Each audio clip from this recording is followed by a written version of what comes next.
তোমাদের যারা বিজ্ঞান বিভাগের শিক্ষার্থী আছে এইচএসসির, তোমাদের জীববিজ্ঞান ৪র্থ অধ্যায়ের একটি গুরুত্বপূর্ণ টপিক হচ্ছে রক্ততঞ্চন প্রক্রিয়া।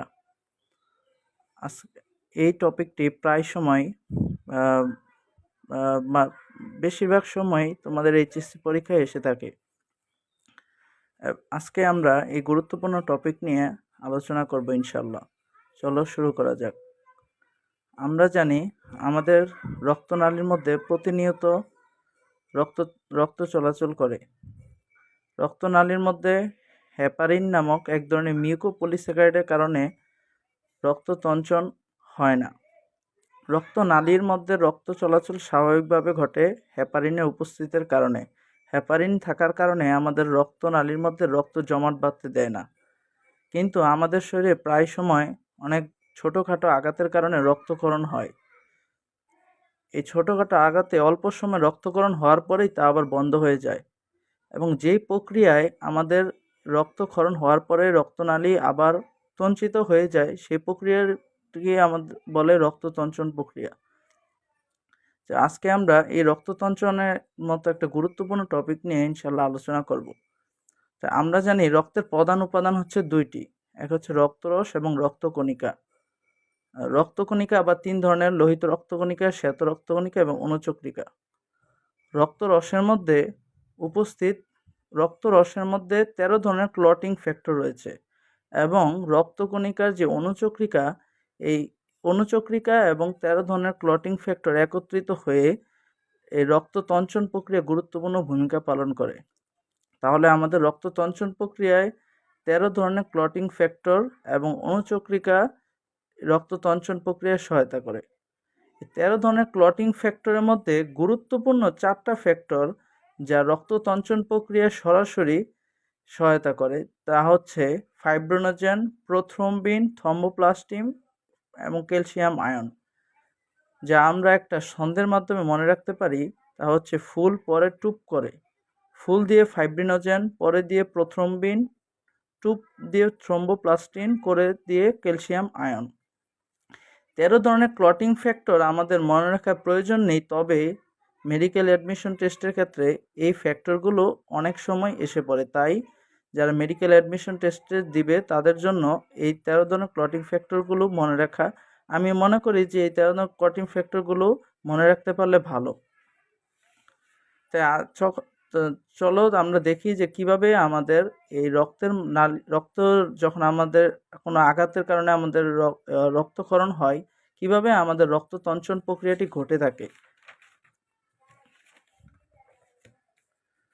এই কোশ্চেনটা কিন্তু এইচএসসির পর্যায়ে গ এবং ঘ নাম্বারের মধ্যে প্রায় সময় এসে থাকে, এবং অনেক সময় খ নাম্বারের মধ্যেও দিয়ে দেয়।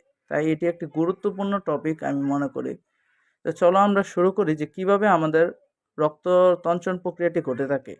যখন আমাদের শরীরের কোনো অংশে আঘাত পায়, তখন আমাদের রক্তনালীর মধ্যে যে অনুচক্রিকাটি আছে তা ভেঙে যায়, এবং অনুচক্রিকাটি ভেঙে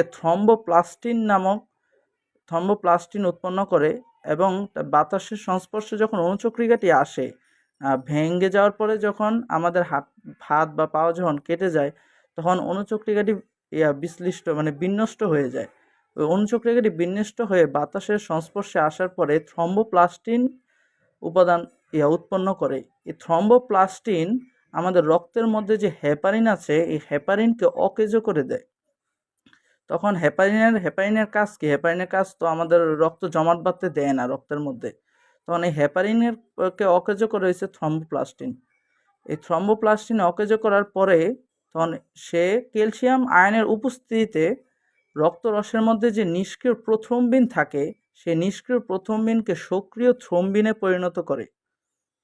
তখন এই সক্রিয় থ্রম্বিন আবার ফাইব্রিনোজেনকে ফাইব্রিন মনোমারে পরিণত করে।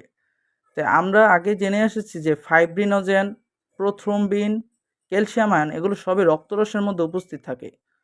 আর অনুচক্রিকা বিনষ্ট হওয়ার পরে থ্রম্বোপ্লাস্টিন উৎপন্ন করে। এই থ্রম্বোপ্লাস্টিন বাতাসের সংস্পর্শে হেপারিনকে অকেজো করে, এবং এটি ক্যালসিয়াম আয়নের সহায়তায় রক্তরসের মধ্যে উপস্থিত যে নিষ্ক্রিয় প্রথ্রম্বিন থাকে তাকে সক্রিয় থ্রম্বিনে পরিণত করে। এই সক্রিয় থ্রম্বিন আবার রক্তরসের মধ্যে উপস্থিত ফাইব্রিনোজেনকে ফাইব্রিন মনোমারে পরিণত করে।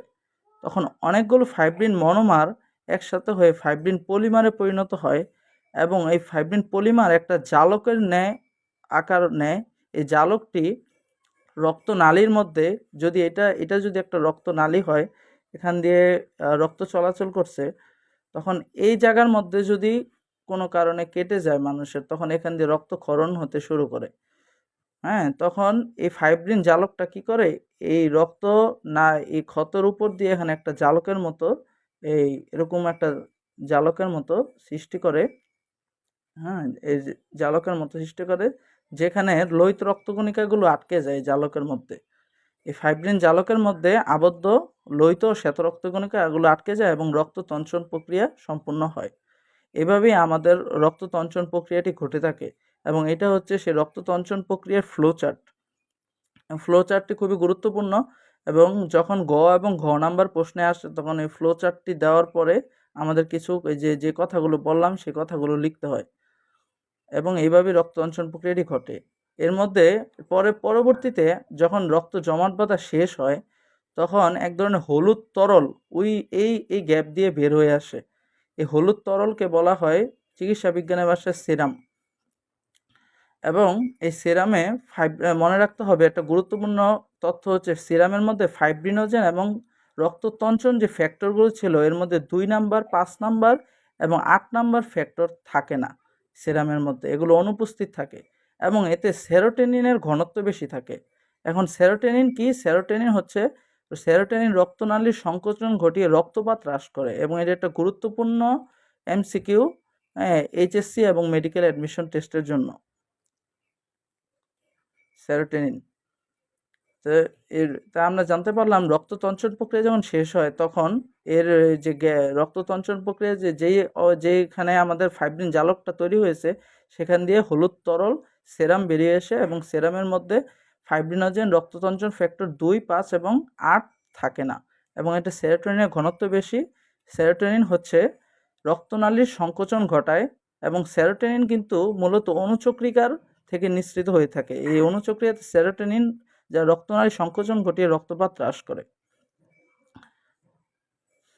তো এই রক্ততঞ্চন প্রক্রিয়া যে সমগ্র প্রক্রিয়াটি, এই সমগ্র প্রক্রিয়াটি একটি হিমোস্টেসিসের অংশ এবং রক্ত যখন মানুষের শরীরে কাটা যায়, এই ধরনের যতক্ষণ পর্যন্ত এই প্রক্রিয়াটি ঘটে, একেই হিমোস্টেসিস বলে এবং রক্ত জমাট বাঁধার এই প্রক্রিয়াটি একটি হিমোস্টেসিসের অংশ।